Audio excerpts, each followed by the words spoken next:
زیاتره خلک وایي چې زموږ انګلیسي نه زده کیږي او دوی رښتیا وایي ځکه چې د انګلیسي د ښودلو هغه صحیح طریقه چې باید وښودل شي هغه نه ښودل کیږي ځکه چې د هر چا د ښودل طریقه مختلفه ده او نن به ستاسو ته هغه صحیح لاره درښیم او دا وعده کوم دوستانو چې ستاسو به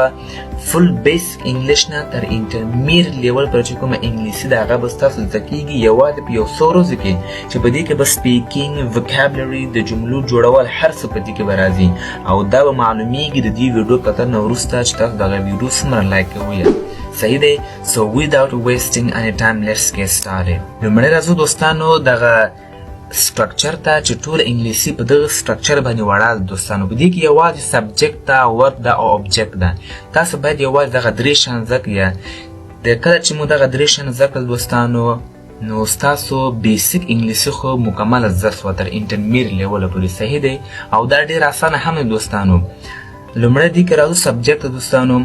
سبجیکټ ډېر اسانه ده It is a doer of an action. It is a doer of an action. دې له مطلب دا دی چې سبجیکټ ویل کېږي د کار کولو والا دوستانو صحیح دی د کار کولو والا څه ویل کېږي سبجیکټ ویل کېږي هغه هر څوک زه ته هغه هغوی دوی دا ټول د څه ویل کېږي سبجیکټ ویل کېږي لږ مثال دغه دوستانو پښتو کې تاسو زه لږ مثال درکوم زه سکول ته ځم زه سکول ته ځم ته زه چې دا سبجیکټ ده دې کې یوه تاسو سبجیکټ ته سوچ وکړئ چې دې کې سبجیکټ کوم ده نو دلته زه سبجیکټ ده څه دی مونږ کرکټ کوو مونږ دلته سبجیکټ ده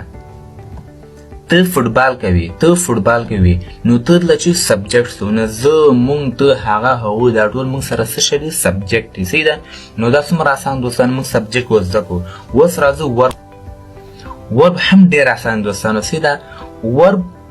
A word which shows the action, event or state. هغه لغات چې کوم ښیي which shows چې ښیي د action یو عمل ښیي event واقعه ښیي or state یا حالت ښیي لنډ مطلب یې دا دوستانو چې ورب ویل کېږي کار ته که هغه هر کار وي خوړل سیکل خبرې کول منډه وهل هغه کول دا کول دې ټول ته ورب ویل کېږي سره دوستانو نو څومره اسانه څه اوس مثال ته وګورئ زه سکول ته ځم دا ځم دلته څه شی سو ځم دلته سو ورب مونږ سره څه شی ورب نو دلته تلل مونږ سره ورب دی بل مثال ته وګورئ مونږ مڼه خورو نو خوړه دلته اوس څه شول خوړه مونږ سره ورب سو دوستانو سیده مخکې مونږ ویل چې مونږ سره زه سبجیکټ او مونږ هم سبجیکټ و دلته ځم خورو د مونږ سره ورب سو نو دوه شیان دلته مونږ وپېژندل صحیح دی بل مثال ته وګورئ ته انګلیسي زده کوې نو زده کول دلته څه شو مونږ سره ورب سو دا دواړه شیان مونږ دوستان